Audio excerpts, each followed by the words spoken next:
जो मनुवादी मीडिया है वो तुम्हारी एक बात को लोगों तक नहीं पहुंचाएगा, लेकिन यदि यहाँ किसी मनुवादी का कुत्ता मर जाता है तो उसकी आवाज जुल्म कब तक होता रहेगा। हमने उसका विरोध किया तो वहां पर गोलियां चलने लगी। हमारे सर में 172 टांके हैं, लेकिन हमने उसका बदला गोली का जवाब गोली से दिया। हमारी तरफ एक मर गया। जो लोगों पर, दलित शोषित पीड़ित लोगों पर, आदिवासियों पर जुल्म होता है, उसकी आवाज पार्लियामेंट में उठाएंगे। ये 2024 में आए, इनका घुटना खींच लेना। और है कि संविधान को बचाओ तो भारत बचेगा, संविधान को बचाओ मुसलमान बचेगा, संविधान को बचाओ ये देश बचेगा, संविधान को बचाओ तो दलित बचेगा। आप संविधान को बचाए रख।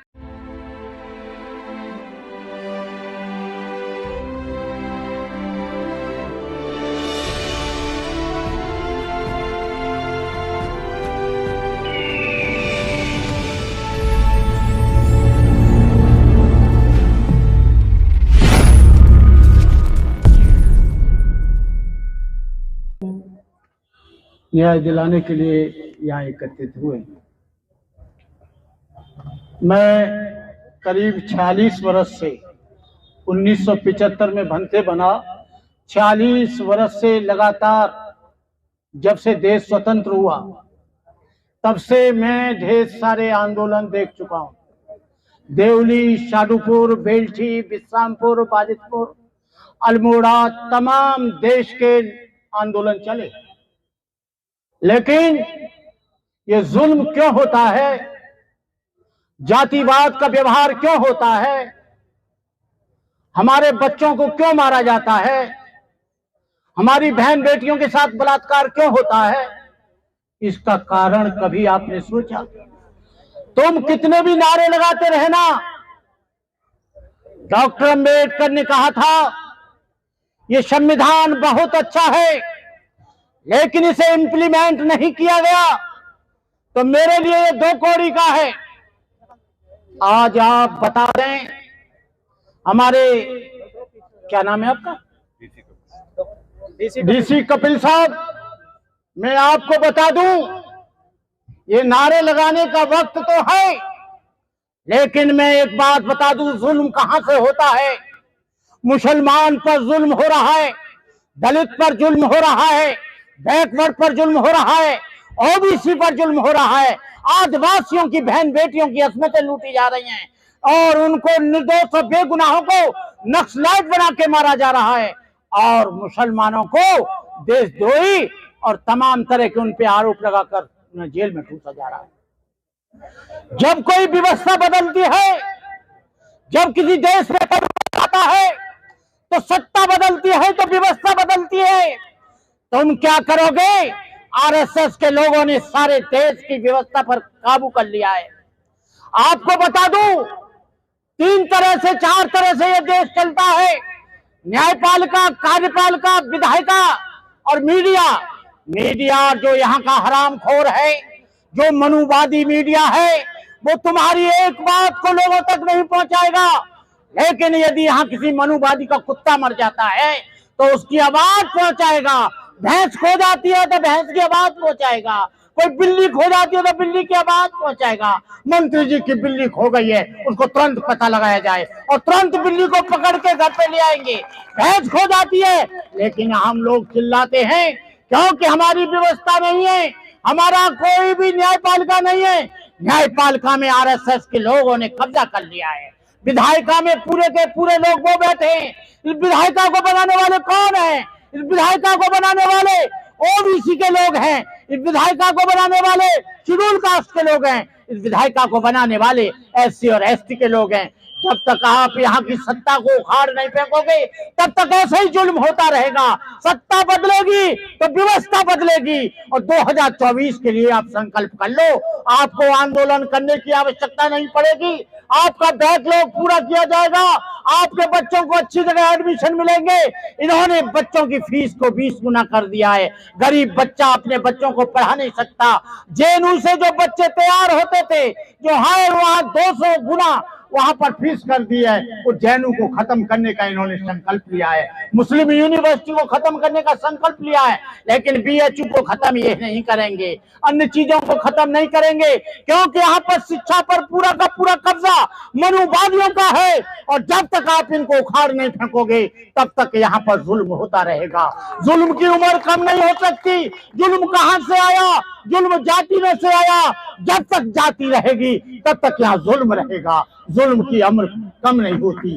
वक्त जिहाद है सबे रक्स का नहीं, वक्त जिहाद है सबे रक्स का नहीं, हो खून का कतरा किसी के असर का नहीं, बुलावा सरफरोशों का हुआ आज फिर है मैदान जानदारों का मर्जी इसका नहीं।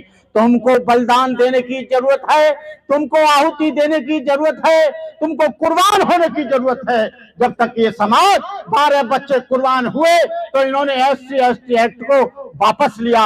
यहाँ पर रोजाना बदलाव होते हैं, विधान में हमारा संशोधन किया जा रहा है, संविधान में रोज संशोधन किया जा रहा है, लेकिन एक बिल ऐसा भी ले आओ कि जातिवाद का विरोध किया जाता है। जातिवाद का बिल एक लाओ कि कोई भी आदमी जाति नहीं लिखेगा, कोई भी शर्मा नहीं लिखेगा, कोई भी पांडे नहीं लिखेगा, लेकिन ये लाएंगे नहीं, क्योंकि उसमें इनकी मौज मस्ती है, उसमें इनका कल्याण है। मैं कहना चाहता हूं कि आप लोग जब तक ये व्यवस्था बीजेपी की रहेगी, जब तक बीजेपी की गवर्नमेंट आई है, आरएस के लोग हावी हो गए, हमारे बच्चों को मारा जा रहा है। जितेंद्र मेघवाल को मूंछ रखने पे मार दिया जाता है, इंद्र मेघवाल को पानी पीते पे कत्ल कर दिया जाता है, अनेकों बहनों के साथ बलात्कार किया जाता है। जब मैं पढ़ता था, जब मैं पॉलिटेक्निक में पढ़ता था, मैं कोई सीधा साधा भंते नहीं बन गया हूँ, जुल्म को सहते सहते यहाँ तक पहुंचा हूँ। आपको बता दूं, जब मैं पढ़ता था हाथरस के MG पॉलिटेक्निक में, तो वहां पर ढेर सारे सवर्ण लोग, मनुवादी लोग थे। वहां पर एक नियम था, शेड्यूल कास्ट बैकवर्ड के लोग बाद में खाना खाएंगे, पहले ब्राह्मण ठाकुर बनिया खाएंगे, और जब बाद में बचता था तो उसमें नमक मिला देते थे, उसमें बालू मिला देते थे, फिर हम देखते थे। हमने कहा, एक लड़के से हमारा साथी था, हमने कहा ऐसे जुल्म कब तक होता रहेगा। हमने उसका विरोध किया तो वहां पर गोलियां चलने लगी। हमारे सर में 172 टांके हैं, लेकिन हमने उसका बदला गोली का जवाब गोली से दिया।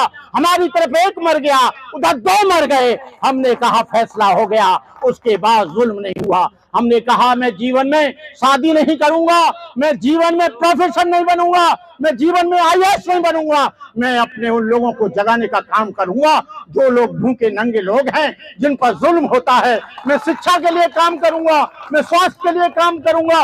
ये बेईमान लोग 135 से 140 लोग बैठे हैं पार्लियामेंट में, लेकिन एक भी रिजर्व सीट से जाता है, एक भी नहीं बोलता है। ये पार्टी के एजेंडा पर बोलते हैं, रिजर्व सीट से जाते हैं। रिजर्व सीट इसलिए होती है कि जो लोगों पर, दलित शोषित पीड़ित लोगों पर, आदिवासियों पर जुल्म होता है, उसकी आवाज पार्लियामेंट में उठाएंगे।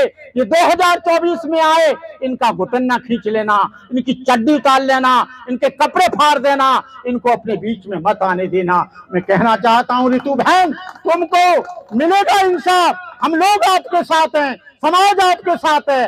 देखते हैं कैसे ये केवल अभी तो यहाँ हुआ है प्रदर्शन, पूरे देश के कोने कोने में होगा। तू इधर उधर की बात न कर, ये काफिला क्यों लुटा? क्योंकि तेरा चोर और लुटेरों से था वास्ता। मुझे उनसे गिला नहीं, मुझे दुख है तेरी धोखेबाजी पर, तेरे फरेब पर, तेरी गुंडागिरी पर, तेरे तमाम तरह के तेरी गुनाहों पर। कहने का मतलब यह है कि हम लोग उनको सपोर्ट कर देते हैं, वो चुनकर आ जाते हैं। आप पर जुल्म होता है, 5 किलो अनाज देते हैं, 5 किलो अनाज में सारी देश की सत्ता पर काबिज हो जाते हैं। वो झूठे वादे करते हैं, 15 लाख आएगा, 20 लाख आएगा, 2 रुपया भी अकाउंट में नहीं आता है। जितना बड़ा झूठा और जितना बड़ा झूठ बोलने वाले ये लोग हैं, उतना और कोई नहीं। मेरा इन्हीं शब्दों के साथ मैं तमाम बहनों को, तमाम नौजवानों को, तमाम लोगों को मैं अपनी तरफ से बधाई देता हूं।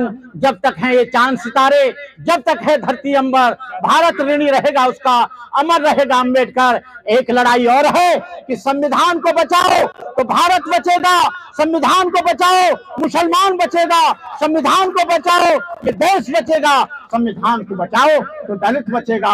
आप संविधान को बचाए रखना। ये दूसरा हिंदू राष्ट्र मत बनने देना। हिंदू राष्ट्र कैसे बनेगा? ये देश किसी की बपौती जागीरदारी नहीं है। ये देश मुसलमानों का है, ये देश ईसाइयों का है, ये देश सिखों का है, ये देश बौद्धों का और जैनों का है। ये देश कोई हिंदुओं का नहीं है। यहाँ पर किसी भी तरह से हिंदू राष्ट्र बना तो ये देश को तोड़ने का काम सबसे पहले वो लोग करेंगे जो संविधान को बदलने की बात करते हैं, जो संविधान को बदलने की बात बनारस में बैठकर जो बाबा लोग और तमाम शंकराचार्य कर रहे हैं, उनको तुरंत जेल के सेक्चों में ठोक दिया जाए। उनसे बड़ा देशद्रोही कोई कौन होगा जो संविधान को बदलने की बात करते हैं। मैं इन्हीं शब्दों से आप सब लोगों को अपनी तरफ से मुबारकबाद देता हूं, धन्यवाद देता हूं कि आप लोग ऐसे आंदोलित होते रहें और अपने आप से बैकवर्ड को जोड़ना, शेड्यूल कास्ट को जोड़ना, मुसलमानों को जोड़ना, अल्पसंख्यक लोगों को जोड़ना। जब तक तुम तीनों एक नहीं होगे, कभी सोचना